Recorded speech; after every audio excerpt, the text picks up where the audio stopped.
My dear student, welcome back my YouTube channel.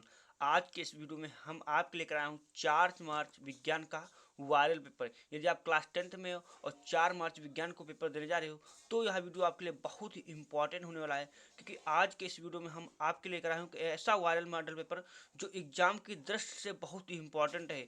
यह video last तक देखने के बाद मेरी गारंटी आपका 70 में 70 नंबर कवर होने वाला है। तो चलो वीडियो को शुरू करते हैं। आपसे एक ही रिक्वेस्ट है कि वीडियो को लास्ट तक देखना, क्योंकि इसमें जितने भी क्वेश्चन है बहुत ही इंपॉर्टेंट है। ऐसा ही पेपर आपका 2025 में आने वाला है। तो देख सकते हो यहाँ पर 824 ईएल क्या है, पेपर कोड है। 2025 का विज्ञान का पेपर है, बहुत ही इंपॉर्टेंट आपके लिए होने वाला है, क्योंकि इसमें बहुत ही क्वेश्चन इंपॉर्टेंट है। बस आपसे रिक्वेस्ट है कि अंत तक बने रहना है। समय आपको 3 घंटे 15 मिनट मिलने वाला है, क्योंकि समय कम इसलिए मैं प्रैक्टिस और रिविजन के लिए बहुत ही लेकर आया हूँ। और देखिए पूर्णांक आपका 70 नंबर का रहने वाला है। प्रारंभ के 15 मिनट परीक्षार्थियों को प्रश्न पत्र पढ़ने के लिए निर्धारित है, यानी कि जो 15 मिनट है आपको प्रश्न पत्र पढ़ना है। उसके बाद देखिए प्रश्न पत्र 2 खंड आ खंड बा में विभाजित है। खंड आ तथा खंड बा में 3 उपभागों 1, 2, 3 में विभाजित है। इसको अच्छे से पढ़ लोगे ना, तब आपको पेपर करने में कोई भी दिक्कत आने वाली नहीं है। प्रश्न पत्र के खंड आ में 20 बहुविकल्पी प्रश्न है, जिनको आपको ओमार शीट पर करना है और केवल आपको काले और नीले पेन का ही प्रयोग करना है, और इरेजर और व्हाइटनर का बिल्कुल भी प्रयोग आपको नहीं करना है, जो ओमार शीट आपको मिलेगी। खंड आ में बहुविकल्पी प्रश्न हेतु प्रत्येक प्रश्न के लिए 1 अंक निर्धारित है। खंड बा में वर्णात्मक प्रश्न है, प्रत्येक प्रश्न के समूह रूप से अंक निर्धारित है। खंड बा के प्रत्येक उपभाग के सभी प्रश्न के साथ करना आवश्यक है। प्रत्येक उपभाग नए पृष्ठ से प्रारंभ कीजिए, मतलब जो उपभाग आएगा उसको नए पृष्ठ से आपको स्टार्ट करना है। सभी प्रश्न करना अनिवार्य है। यहाँ से आपका ऑब्जेक्टिव क्वेश्चन शुरू हो जाता है। अब पहला आपके सामने है, कह रहा कि प्रकाश के परावर्तन के नियम सदैव होते हैं। ये आपका फिजिक्स का है। केवल अवतल दर्पण के लिए, केवल उत्तल दर्पण के लिए, केवल समतल दर्पण के लिए। आपको तुक्के नहीं लगाने, आपको सही और सटीक उत्तर देना है। और लास्ट में है ये सभी, क्या ऑप्शन है लास्ट में, इसका आंसर क्या है इसमें, मतलब इसमें दिया ऑप्शन ये सभी, ये सभी। तो इनमें से सभी ऑप्शन नंबर डी वाला करेक्ट होगा। जो अपरावर्तन के नियम होते हैं वो सभी के लिए क्या होते हैं, मान्य होते हैं या बराबर होते हैं। प्रश्न संख्या दूसरा कह रहा कि किसी व्रत वस्तु का आवर्धित काल्पनिक प्रतिबिंब बन सकता है, मतलब किसी वस्तु का आवर्धित काल्पनिक प्रतिबिंब बन सकता है किस पर, उत्तल लेंस द्वारा, उत्तल दर्पण द्वारा, अवतल दर्पण द्वारा। तो इसका करेक्ट आंसर, इसका राइट आंसर क्या हो जाएगा, इसका right answer option number C वाला हो जाएगा। कौन सा हो जाएगा, सी वाला इसका करेक्ट आंसर हो जाएगा।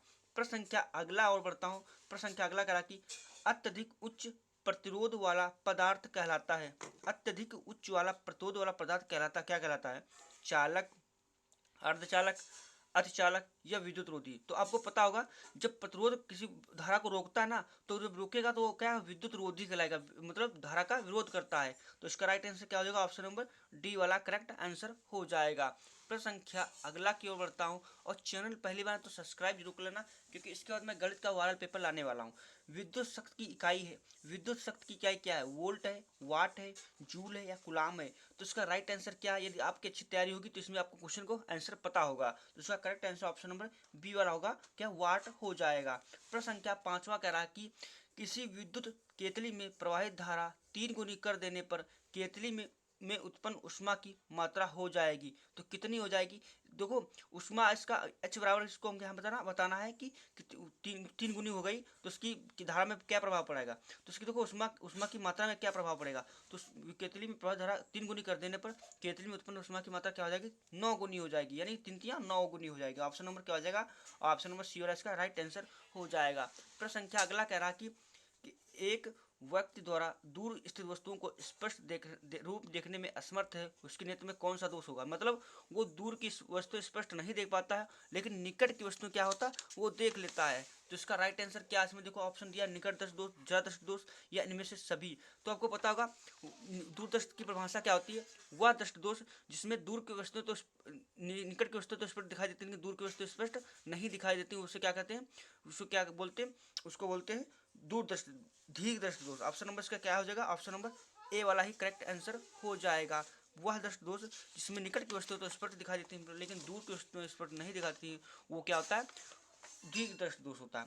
अगला प्रश्न प्रश्न संख्या 7वां क्या है कि एक अवतल दर्पण पर किसी वस्तु का वास्तविक उल्टा अत्यधिक छोटा प्रतिबिंब बनता है, वस्तु की स्थिति होगी। कह रहा कि एक अवतल दर्पण की किसी वस्तु वास्तविक उल्टा और अत्यधिक छोटा प्रतिबिंब बनता है, तो वस्तु की स्थिति कहाँ होगी? तो इसका right answer option number D वाला होगा। ऑप्शन नंबर डी वाला करेक्ट आंसर इसका हो जाएगा।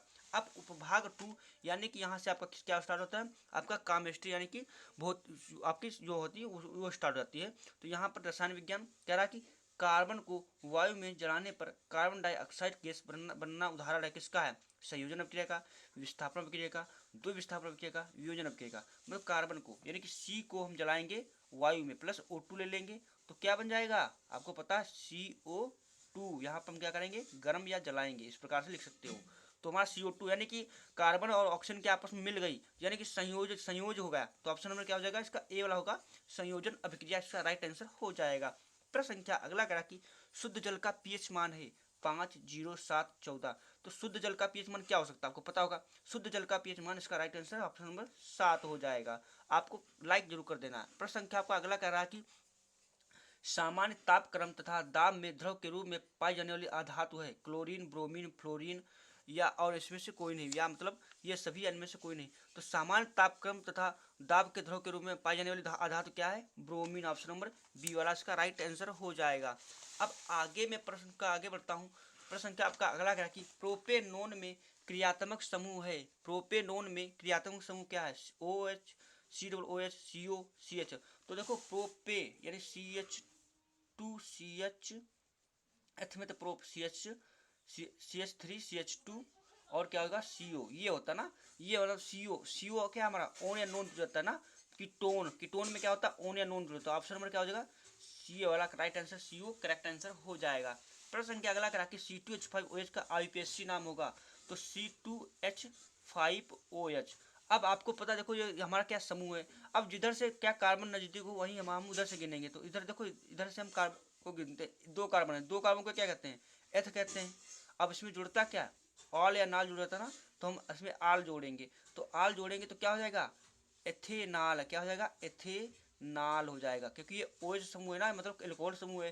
तो एथ प्लस आल एथेनाल। ऑप्शन नंबर क्या हो जाएगा? एथेनाल। कौन? ऑप्शन नंबर बी वाला इसका राइट आंसर हो जाएगा। प्रश्न संख्या अगला बढ़ता हूँ। कार्बन परमाणु की संयोजकता है 2, 4, 3, 6। देखो कार्बन परमाणु का परमाणु क्रमांक कितना होता है? 6 होता है। इसका इलेक्ट्रॉनिक विन्यास 2, 4 हो जाएगा।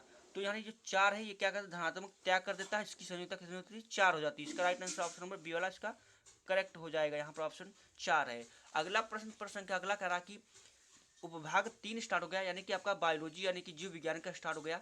यहाँ से पहला प्रश्न कह रहा कि वह जीव प्रक्रम जिसके द्वारा हानिकारक पदार्थों का निष्कासन शरीर से होता है कहलाता है जनन, पाचन, उत्सर्जन, परिसंचरण। मतलब जब जो हम भोजन करते हैं वो उसका पचने के बाद वो क्या हो जाता, पाचन क्रिया हो जाती है ना, तो पचने के बाद वो क्या कहलाता है? वो जो हानिकारक जो पदार्थ बन जाते हैं, अब उनको निकालने की प्रक्रिया को क्या कहते हैं? उत्सर्जन कहते हैं। ऑप्शन नंबर इसका बी वाला इसका करेक्ट आंसर हो जाएगा।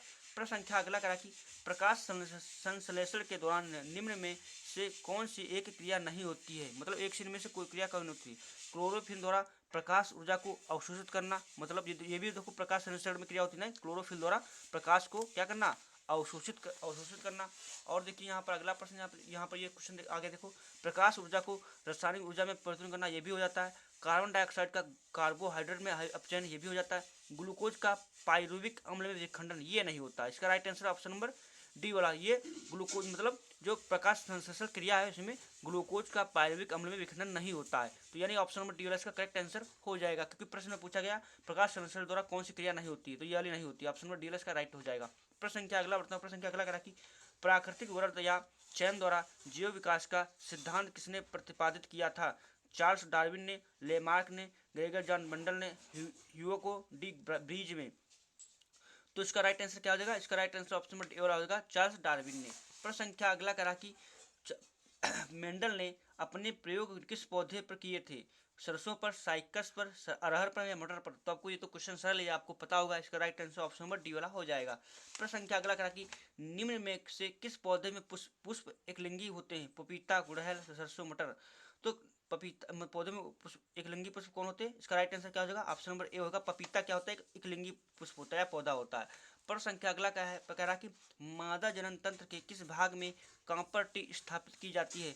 मादा जनन तंत्र के किस भाग में कॉपर टी स्थापित की जाती है। इसका राइट आंसर क्या हो जाएगा, अंडाशय, अंडवाहिनी, गर्भाशय, योनि। तो इसका correct answer option number C हो जाएगा, गर्भाशय में। प्रश्न संख्या अगला लास्ट क्वेश्चन कह रहा है विकल्पी का, क्यूडन के बारे में निम्न कौन सा कथन सत्य नहीं है। क्यूडन, जो क्यूडन अभिक्रिया होती है ना, जो कार्बन चैप्टर में है, वो इसका प्रश्न ये है। कह रहा कि यह ऑक्सीजन की अनुपस्थिति में होता है, या प्रक्रम समान रेस्ट में होता है। इस क्रिया में पायरोड या पायरुविक अम्ल का CO2 एथेनॉल में परिवर्तित होता है। यह क्रिया माइटोकॉन्ड्रिया में संपन्न होती है। तो इसका करेक्ट आंसर क्या होगा, डी वाला होगा। यह क्रिया माइटोकॉन्ड्रिया में संपन्न नहीं होती है, तो क्यूडन अभिक्रिया ये अलग से होती है। तो इसका राइट आंसर ऑप्शन डी वाला हो जाएगा। अब यहाँ से आपका वर्णात्मक प्रश्न आपका 50 नंबर का रहने वाला है। ठीक, बहुत ही इंपॉर्टेंट क्वेश्चन मैं बताने वाला हूँ। इनको नोट करके एक बार रिवीजन करके बोर्ड एग्जाम में जरूर जाएं, क्योंकि इनमें से क्वेश्चन आपका पेपर में आने वाला जरूर है। देख सकते हो, अर्थ नयन दर्पण के किन्हीं दो उपयोगों को लिखिए। अवतल दर्पण से प्रतिबिंब बनाने के किरण आरोप खींचिए, और अनंत एवं वक्रता केंद्र के बीच में हो, फोकस एवं दर्पण के ध्रुव के बीच में हो। मतलब जो आपका अवतल दर्पण के जो आरेख है उनको आपको इसमें बनाना है। अनंत तथा वक्रता केंद्र के बीच में जो वस्तु रखी हो, फोकस एवं दर्पण के ध्रुव के बीच में वस्तु रखी हो, तब प्रतिबिंब कहाँ बनेगा ये आपको दिखाना है। अगला प्रश्न देखते अपवर्तन के क्या नियम है। 3 सेंटीमीटर की वस्तु उत्तल लेंस के मुख्य अक्ष के लंबवत रखी है। लेंस की फोकस दूरी 30 मिलीमीटर है। लेंस से वस्तु की दूरी 10 सेंटीमीटर है। प्रतिबिंब की स्थिति एवं आकार प्रकृति ज्ञात कीजिए। क्या हम इस प्रतिबिंब को पर्दे पर देख सकते हैं।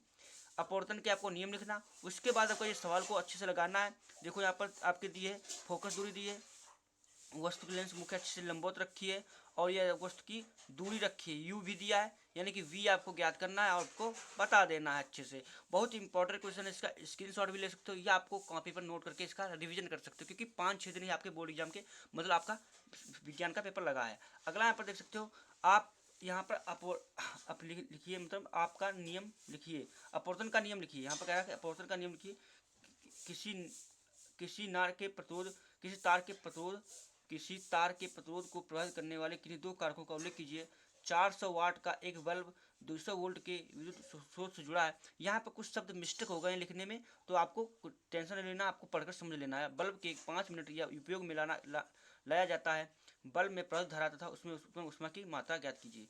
चौथा क्वेश्चन क्या है, चुंबकीय क्षेत्र रेखाओं के किन्हीं दो गुण लिखिए, उल्लेख कीजिए। किसी सीधी धारावाही तार के कार उत्पन्न चुंबकीय क्षेत्र की दिशा ज्ञात करने के लिए मैक्सवेल के कार्क-क्रुक नियम को परिभाषित कीजिए। किसी ऊर्ध्वाधर धारावाही चालक के कारण उत्पन्न उस चुंबकीय क्षेत्रों रेखाओं दर्शाइए। किसी वृत्त क्षेत्र में एक समान चुंबकीय क्षेत्र को प्रदर्शित कीजिए। अब इसके बाद अथवा दो में से एक करना, जो सरल लगे आपको कर सकते हैं। विद्युत चुंबकीय प्रेरण से अर्थ समझाइए, मतलब विद्युत चुंबकीय प्रेरण का अर्थ समझाइए। अथवा का मौका मतलब है, तो ये भी जनित्र है। संरचना नामक चित्र आरेख बनाइए, मतलब कह रहा है कि किसी प्रत्यावर्ती धारा जनित्र की संरचना चित्र नामक चित्र बनाइए। 6 नंबर आपको मिलेगा। अच्छे से पूरा प्रश्न करोगे तभी आपको मिलेगा। 2 में से एक करना, जो आपको सरल लगे वो आप कर सकते हो। अगला यहाँ पर देख सकते हो भाग 2, यानी कि आपका केमिस्ट्री से स्टार्ट होता है। कह रहा है कि निम्नलिखित यौगिकों के IUPAC नाम लिखिए। एसिटिलीन एसिटिक अम्ल का IUPAC आपको बताना है। बहुत ही इंपॉर्टेंट ये क्वेश्चन दोनों है, इनको IUPAC तैयार करके जाओ, बोर्ड एग्जाम में पक्का आपका आने वाला है। देख सकते हो एथेनॉल के 2 रासायनिक अभिक्रियाओं के रासायनिक समीकरण लिखिए। दहन अभिक्रिया को समझाया था, इसके 2 उदाहरणों का रासायनिक समीकरण लिखिए। सक्रियता श्रेणी को समझाया था, इसके एक उपयोग लिखिए। ये सब क्वेश्चन जो मैं बता रहा हूँ भाई बहुत ही इंपॉर्टेंट, इनको भाई पढ़कर ही बोर्ड एग्जाम में जाएं, क्योंकि ये इंपॉर्टेंट क्वेश्चन है। इनको नोट करके जाइए, क्योंकि तैयार कर लोगे ना इनको अच्छे से, तो आपका अच्छा नंबर आपका बोर्ड एग्जाम में आने वाला है। सक्रियता श्रेणी को समझाया था, इसके उपयोग लिखिए। आपको रिवीजन कर लीजिए अच्छे से। आम्ल और क्षार से आप क्या समझते हैं। दैनिक जीवन में पीएच के 2 उपयोग भी आपको लिखना है। बहुत ही इंपॉर्टेंट क्वेश्चन मैं बता रहा हूँ, इसलिए आपको क्या करना है, इनको नोट कर लेना है। अगला यहाँ पर देख सकते हो व्यंजक चूर्ण, यहाँ पर अगला प्रश्न यहाँ पर देख सकते हो क्या कह रहा है कि व्यंजक चूर्ण प्राप्त करने की विधि तो तथा रासायनिक समीकरण तथा उपयोग की। देखो जो आपका 2 चैप्टर है उसमें से आपका व्यंजक चूर्ण पूछ सकता है, या आपका जो अब क्रियाएं हैं मेन वो आपको प्लास्टर ऑफ पेरिस पूछ सकता है, और आपका ये जो CO2 या व्यंजक चूर्ण, या इस प्रकार से आपकी जो अभिक्रिया मेन मुख्य चूना, इनकी अभिक्रियाएं पढ़कर ही जाना, और इसके गुण आपको तैयार करके ही जाना, जो रासायनिक गुण है, क्योंकि एग्जाम की दृष्टि से इंपॉर्टेंट क्वेश्चन है। अथवा का मतलब 2 में से एक करना है। मिश्र संक्षारक कार्बन की सर्वतोमुखी प्रकृति, 2 में से एक करना, जो आपको सरल लगे वो आपको कर लेना। इंपॉर्टेंट क्वेश्चन है, इनको प्रैक्टिस करके ही बोर्ड एग्जाम में जाएं। अगला यहाँ पर देखो भाग 3 कह रहा कि पोषण किसे कहते हैं। स्वपोषी पोषण व परपोषी पोषण का उपयुक्त उदाहरण सहित वर्णन कीजिए। यहाँ पर मुख्य की अंगूर काट का स्वच्छ व नामकी चित्र बनाते हुए विभिन्न पुष्पांगों का वर्णन कीजिए। मानव में लिंग निर्धारण की प्रक्रिया का विस्तार से वर्णन कीजिए। प्राकृतिक संसाधनों के संपोषित प्रबंधन से आप क्या समझते हैं? इनके संचार प्रबंधन के विभिन्न उपयोग का वर्णन कीजिए। अथवा दोनों से संभव के नर जनतंत्र का सचित वर्णन। मानव के, यहाँ पर मानव है, यहाँ पर मिस्टेक हो गया, मानव के नर जनतंत्र का सचित वर्णन आपको करना है। तो इस प्रकार से मैंने सारे क्वेश्चन इंपॉर्टेंट करा दिए। वीडियो अच्छा लगा है तो लाइक और चैनल को सब्सक्राइब कर लेना।